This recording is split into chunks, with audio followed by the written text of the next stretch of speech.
Évoquons l'activité volcanique de jadis, les nuées ardentes et les furieux grondements de la zone des cratères, les rivières de feu et les fontaines de lave aux mille incelles. Chaque pic est un cratère éteint, chaque planaise est un fleuve incandescent refroidi.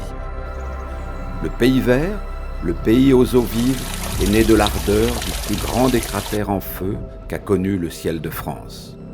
Ce texte a été écrit en 1962 par le géologue volcanologue Aimé Rudel de la commune de Mézelles.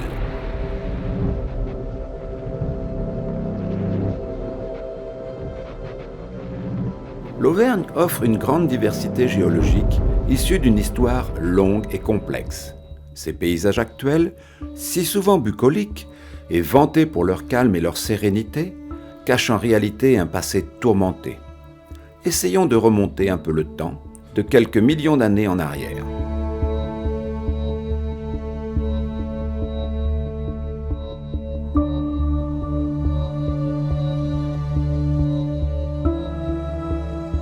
Il y a 400 millions d'années, un océan recouvre l'emplacement actuel du Massif central.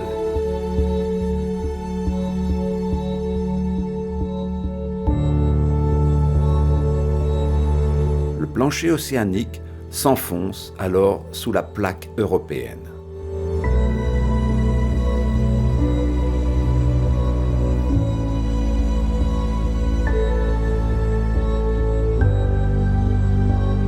« 20 millions d'années plus tard, cet océan se ferme et la collision entre les futures plaques Afrique et Europe provoque la formation de la chaîne hercynienne en France, le massif armoricain, le massif central, le massif vosgien, entre autres.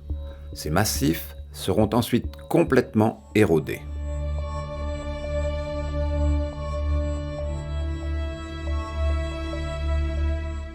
À partir de 250 millions d'années, à l'ère secondaire, époque des dinosaures, le massif central est progressivement envahi par la mer. À l'ère tertiaire, il y a 20 à 40 millions d'années, intervient un nouveau soulèvement général lié à la genèse des Pyrénées et des Alpes. Des grandes failles se forment et compartimentent le massif. L'histoire volcanique commence par l'édification, il y a environ 13 millions d'années, du stratovolcan du Cantal, le plus vaste d'Europe. Il n'en reste aujourd'hui que quelques sommets, dont le plomb du Cantal.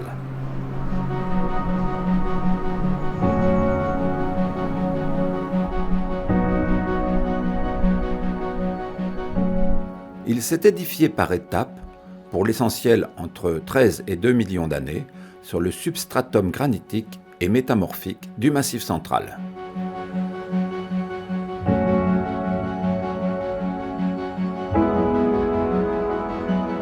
L'édification de la montagne en strates identifiables est à l'origine de l'appellation stratovolcan pour désigner les monts du Cantal.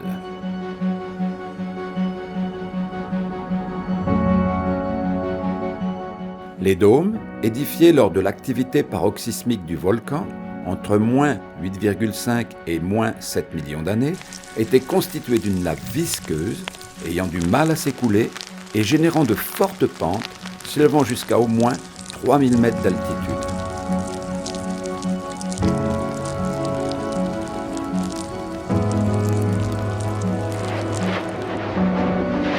Ceci a conduit à l'effondrement du volcan sous forme de gigantesques avalanches de débris entre moins 7,4 et moins 7,2 millions d'années. Le volume total de ces débris est estimé à 200 km3 et la hauteur du massif serait ainsi passée de plus de 3000 mètres à 1855 mètres aujourd'hui au sommet du plomb du Cantal. Durant 5 millions d'années, la quasi-totalité du massif, soit 1400 km², va être submergée par des coulées fluides de basalte, dites supracantaliennes, du fait de leur position supérieure.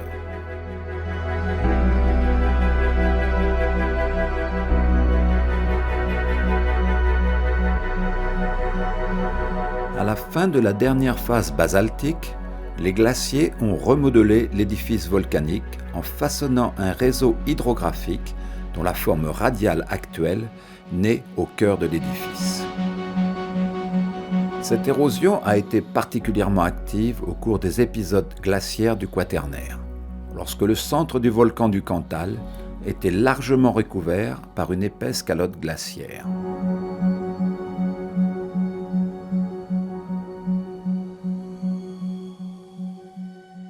Bien plus tard, de moins 70 000 à moins 9 000 ans, se créait la chaîne des puits, ensemble de petits volcans monogéniques formés lors d'un seul épisode volcanique de courte durée, comme les puits de Dôme, Marie, Pariou, l'Emtégie, la Vache, que l'on peut observer dans la région de Clermont-Ferrand. L'exploitation minière de pouzzolane du volcan de l'Emtégie a permis de pénétrer au cœur du cratère et de découvrir la structure de ce type de volcan. Une éruption volcanique, vous partez pour la chaîne des puits, 15-20 km sous nos pieds. C'est là où tout débute. À cette profondeur, on a un réservoir de magma. Le magma, c'est un mélange de roches en fusion et de gaz. Et lorsqu'il y a suffisamment de gaz, cette matière va pouvoir remonter par des fractures du sous-sol. Ces fractures, c'est ce qu'on appellera alors des cheminées volcaniques. Arrivé en surface, on va avoir les éruptions qui vont durer quelques semaines, quelques mois, tant qu'on a ce gaz qui permet à la matière de remonter et de sortir. Et donc en surface, on va avoir nos volcans qui vont se former. Dès qu'il n'y a plus de gaz, l'éruption s'arrête.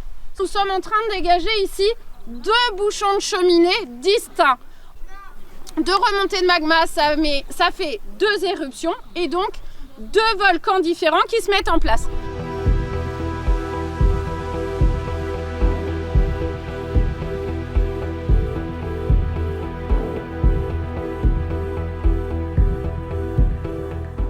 Aujourd'hui, il faut raconter l'histoire géologique de ce site. Elle débute il y a 30 000 ans par l'éruption de l'Antégia, un premier petit cône de scorie qui va se former dans la partie de droite. L'éruption va durer quelques semaines. Et au bout de ces quelques semaines, quand il n'y a plus de gaz, le bouchon de cheminée se met en place. Ensuite, quelques dizaines d'années, peut-être quelques siècles, mais on reste sur environ 30 000 ans, on a de nouveau du gaz dans notre réservoir. Ce gaz va permettre au magma de remonter, mais la particularité de la chaîne des puits, comme on a énormément de failles, on ne va pas prendre un chemin qui est bouché, mais une nouvelle faille et donc un nouveau chemin. L'Antégie-2 se forme à côté, jusque-là pas trop de soucis, sauf que l'éruption d'Antégie-2 va être de plus en plus longue, donc notre volcan de plus en plus grand. Et au bout d'un moment, ce deuxième édifice volcanique va venir recouvrir, ensevelir le petit volcan qui était à côté. Sur la gauche, on va longer tout un chapelet de bombes volcaniques. Pour vous montrer que ces bombes volcaniques, elles peuvent prendre des formes différentes, qui s'obtiennent assez facilement. La lave est projetée de la même manière que le ballon de rugby, en faisant un arc de cercle, en pivotant toujours de la même manière. Ce qui est intéressant, c'est qu'on découvre un tout petit peu plus loin des bombes complètement aplaties, des sortes de galettes, d'assiettes. Au beau milieu de la nuit, la Terre s'était ouverte en deux et que de cette grande fracture avaient été projetées des gouttes de lave à plusieurs centaines de mètres de hauteur qui retombaient au sol. Quand on est dans la chaîne des puits, on peut se balader, on voit le puits des Gouttes, on découvre le puits de Dôme, le puits de Pariou. Seulement on découvre les dernières éruptions, les derniers édifices volcaniques qui se sont mis en place. Puisque là, je vous rappelle que pour découvrir l'Antégien, il a fallu creuser.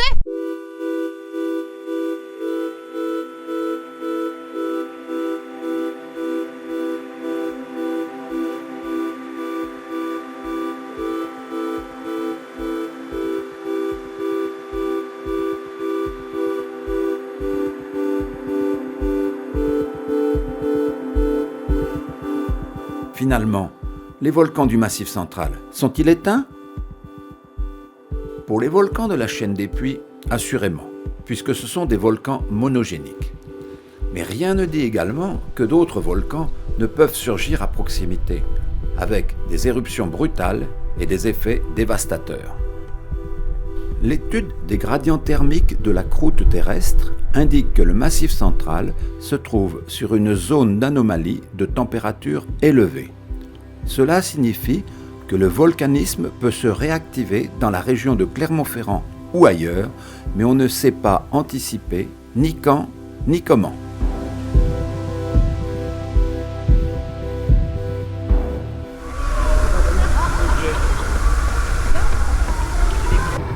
Après les explosions, une énorme aiguille de lave batteuse est apparue. C'est le dôme du puits Champion.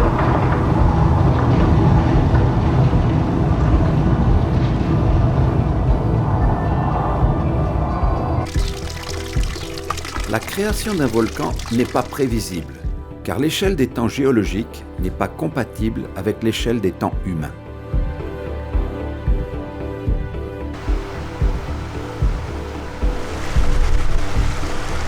Nous sommes en l'an 2140. Les hommes ont colonisé la Lune et Mars. La population de la Terre a dépassé les 20 milliards d'êtres humains.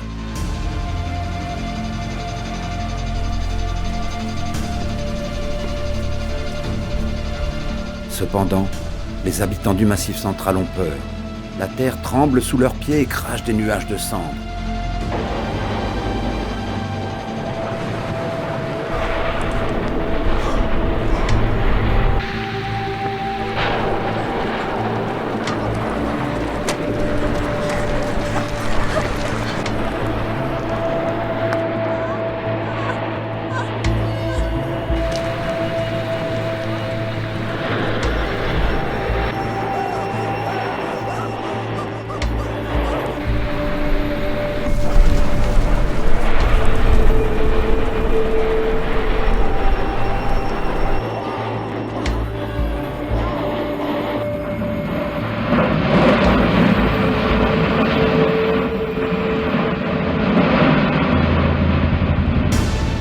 La nuit, la montagne rougeoie. Et d'un coup, la montagne s'embrase. Les dieux du feu de la terre, Vulcain et Héphaïstos, se sont réveillés.